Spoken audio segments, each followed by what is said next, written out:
our last speaker of the day, who is going to give our afternoon keynote, Dr. Anael Alston, Dr. A, two friends, hopefully all of us, and colleagues. Dr. A is the Assistant Commissioner of the Office of Access, Equity, and Community Engagement in the New York State Education Department.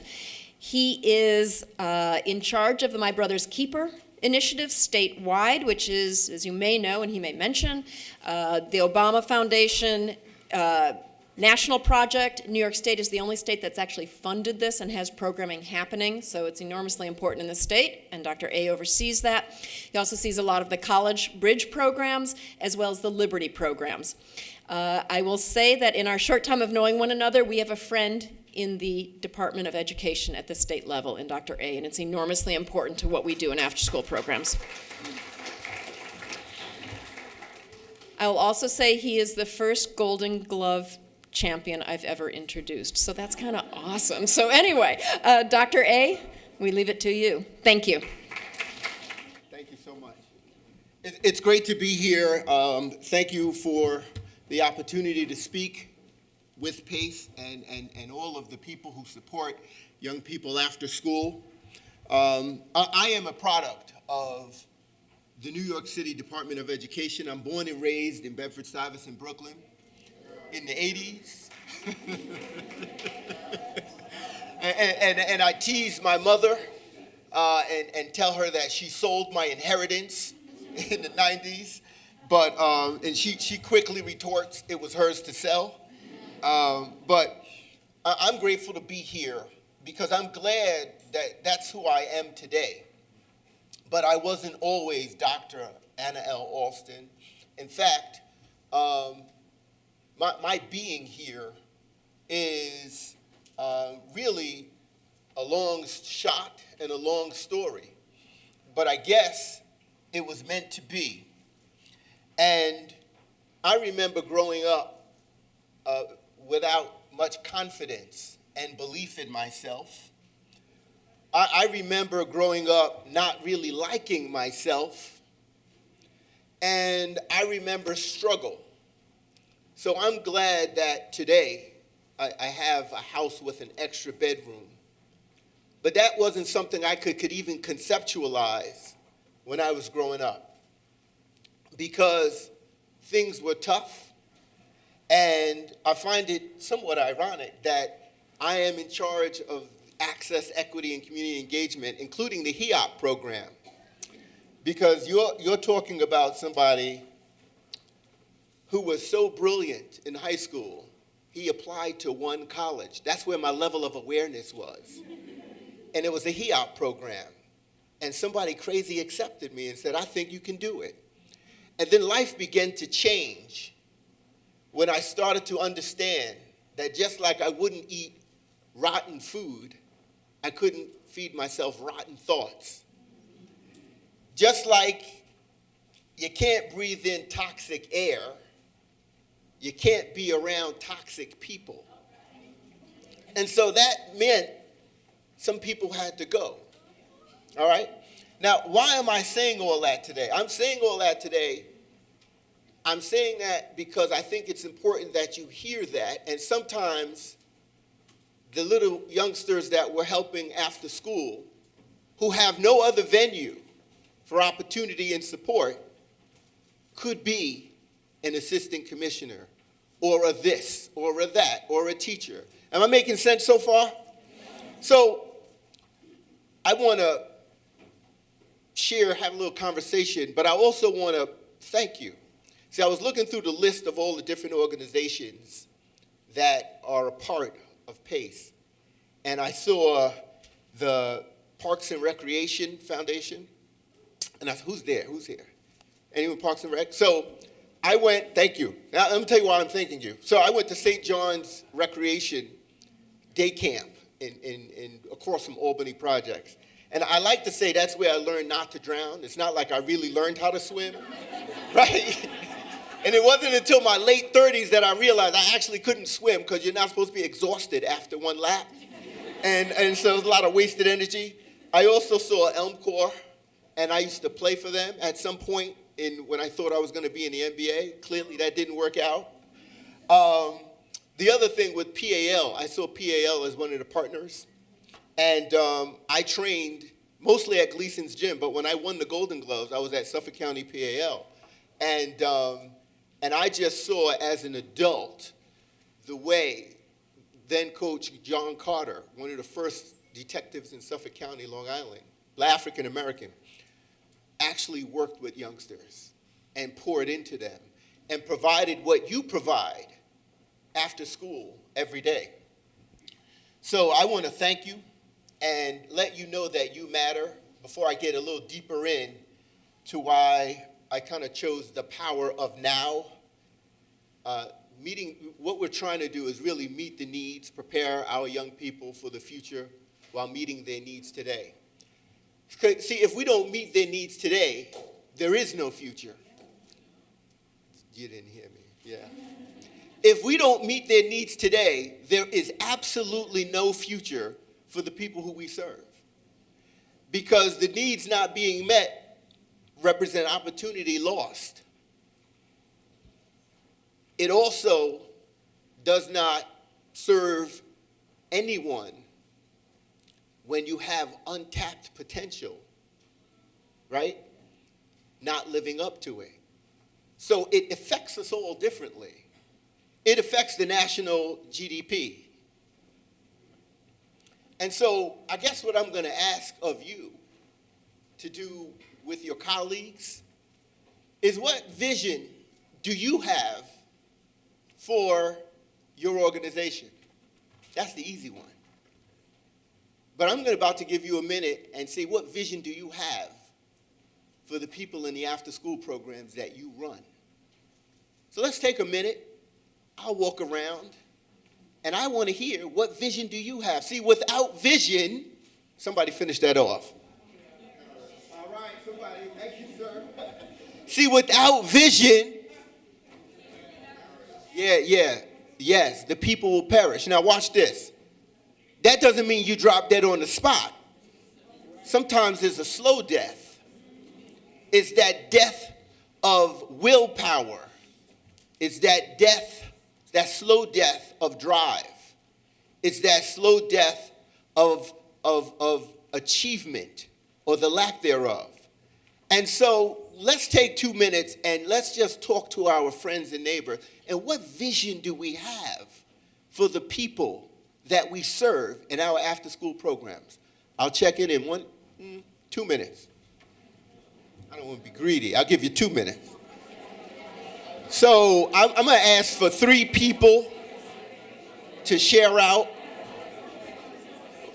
And of course, where I went, I'm going to ask you to share out. Just go to that mic over there.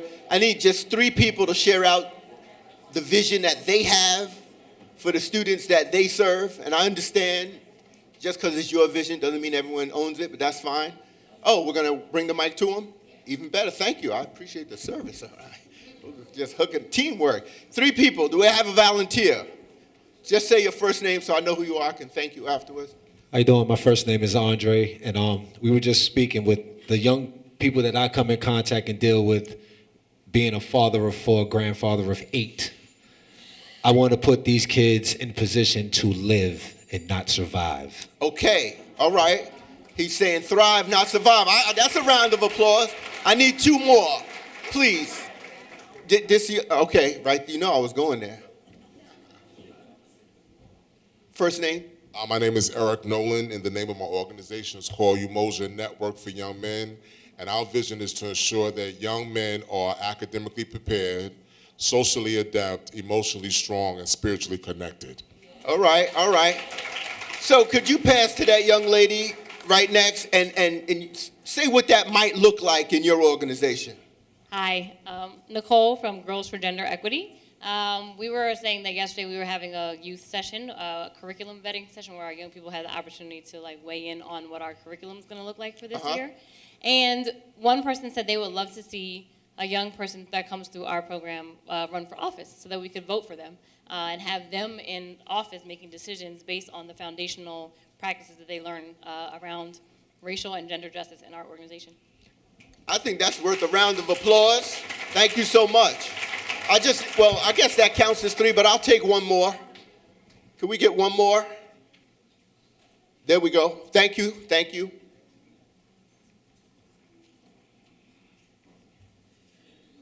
Hi, I'm Tiara. I work at Elm Corps, so I was excited when you shouted us out. Yep. I manage the Youth Recovery Clubhouse at Elm Corps, and a vision that I have is introducing young people to different pathways of recovery, whether it be with substance use or the fact that our young people are having challenges with immigration or juvenile justice and those things that they are recovering from. So teaching them the different pathways and that recovery isn't just about substance misuse. Thank you. Wow. Thank you.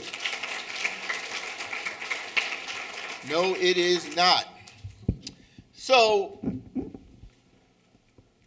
vision has to do with what you see. But thinking drives what you see. Right? Am I making sense so far? See, whatever's going through my mind as I use my eyes. See, he's paying attention to me, but if I'm thinking I'm not secure, I can say, he's giving me a screw face, right?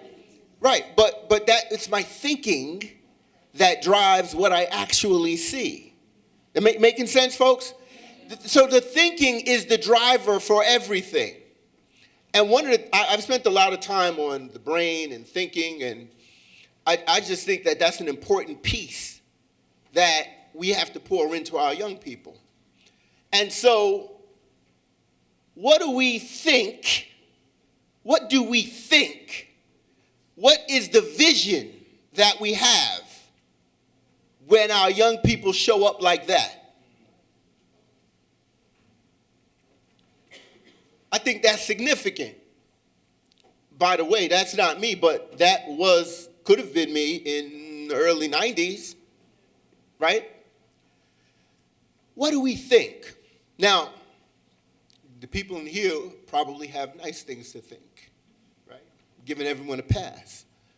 But we know that there are people who see that and think criminal and think thug. Now, they might not say it, right? And think criminal and think thug and think failure and think underachievement and think all kind of things. But one of the things that I know for sure is that many of our young men who look like that in their teens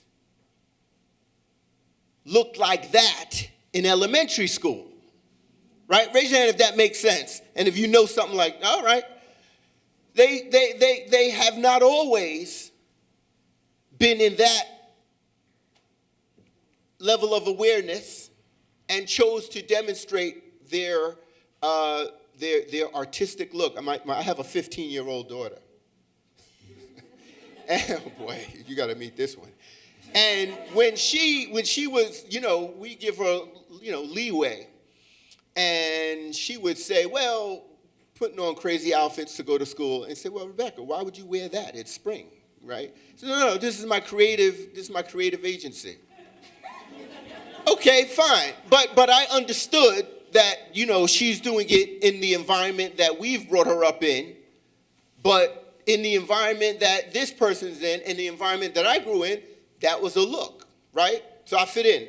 But one of the things that I always want people to know is that because you show up looking like that, and that might have been you in the elementary school, it has nothing to do with the amount of potential that one has. And that's why I'm here to talk with Partnership for After-School Education. Because I know firsthand the kind of work that you do. So this is what I did. Raise your hand if you know that person.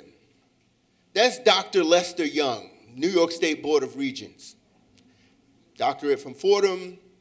He is on the Board of Regents. I would say very influential, okay? Been to the White House a few times. One of the few people why there's a budget for My Brother's Keeper in New York State. But that's him as a young boy.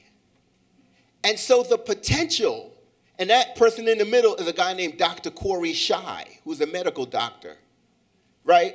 And so the potential is there.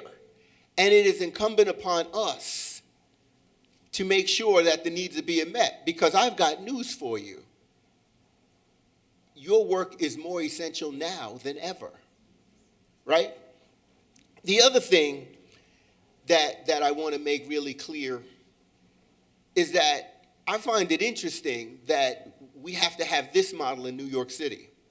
See, I started my career in Queens, and then I went out to Long Island to start teaching. Then I got into administration. And I had the good fortune to work in Great Neck. I had parents whose tax bill was $100,000. I kid you not. And the amount of resources that go for after school is just like, you have an idea, just write it up, and we'll get it board approved, right? Just like that. And so we have to work double and triple time to give our kids opportunity. So you already know this, but now I want to get into another layer. One of the things that I like to ask the question, because at the end of the day, I'm an educator, and I look at statistics and I pay attention to them. So what are the chances of success for a young man or young woman of color without a high school diploma in this global economy? How many will buy stock in that? Crickets. Because we know the chances are very low, right? But unfortunately, we have been accustomed to what I would call a culture of failure. And nobody is outraged when I show this slide that across New York State, only 64% of young men of color graduate from high school. Only 64%. In some communities, there would be war if that was the case, right? And then our young ladies are doing a little better, but you know and I know that in some communities, that would mean war, right? Everybody out, get something else has to happen. And so one of the things that happens when I say the normalcy of failure is if you keep seeing things and they don't change, you stop asking the question. Does that make sense? Let me give you an example. I was renovating my house, and we had to replace the sliders in the back. And I got a really good deal at a warehouse, and it was Anderson windows, sliders, but the inside was natural wood. And what I was supposed to do is paint the inside natural wood to be white to match the other doors. And I never got around to it. Initially, when people would come over for the cookout in the summertime, they was like, well, when are you going to paint the door? And I was like, yeah, I'm going to get around to it. And I never got around to it. So after about the first 2 summers, nobody asked, when are you going to paint the door? And I forgot about it. My wife even stopped asking, right? And then what happened the other week, a couple of weeks ago, we painted the whole house, and I said, well, let me paint. And I looked at the door after it was painted. I was like, I can't believe it's 13 years. And I hadn't painted the door. And that's what I equate to the normalcy of failure. But here's the good news. There are schools.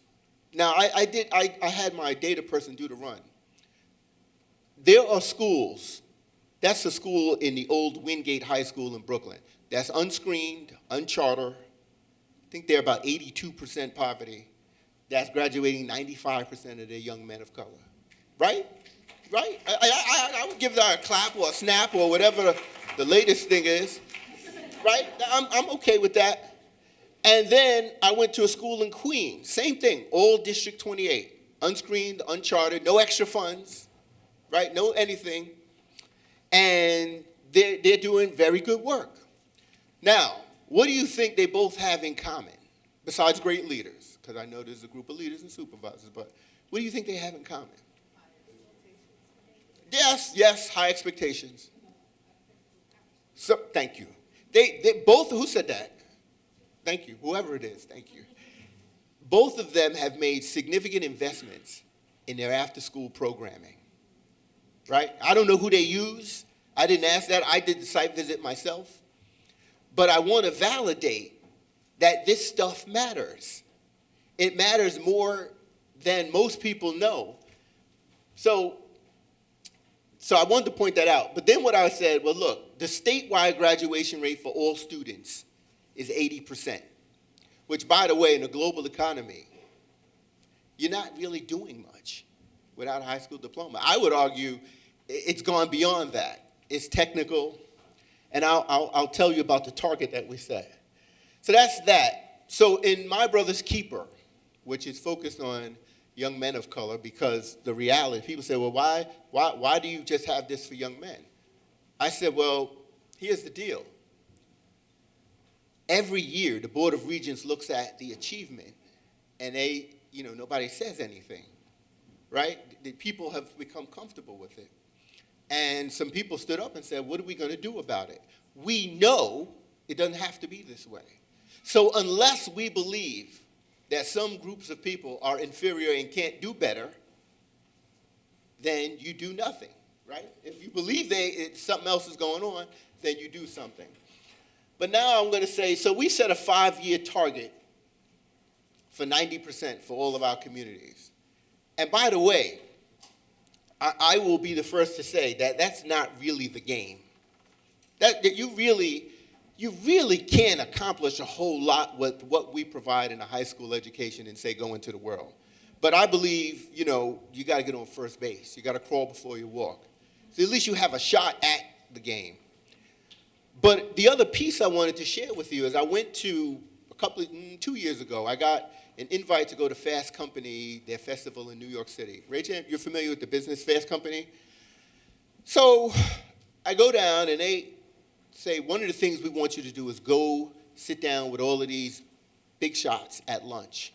And all these people had patents. There was a lady with like 37 international patents in technology. And she was an underachiever because the guy I was sitting next to had 150, right? And we started talking about AI. I said, okay. So now I didn't know, so I just listened, because in my mind, AI means Allen Iverson.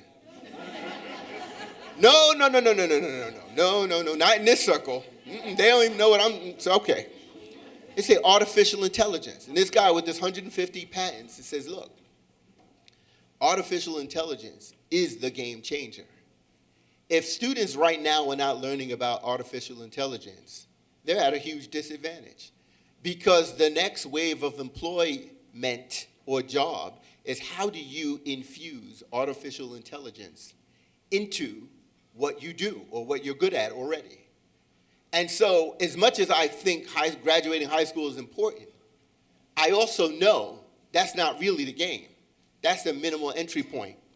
So what I'm sharing is that as much as we've got to meet needs today, we've got to be really clear on what's on the horizon. Because while we're somewhat safe, although I don't know, things are kind of shaky, the future is questionable. And it is only for those who are prepared.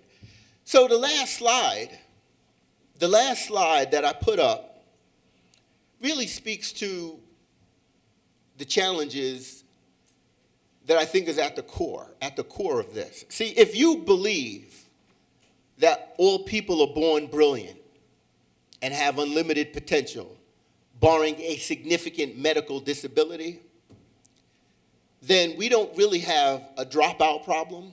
We don't really have a drug problem. We don't really have an underachievement problem. We have a self-image problem. How one views themselves in relation to the rest of the world. See, watch this. Now, I'm going to give you an example.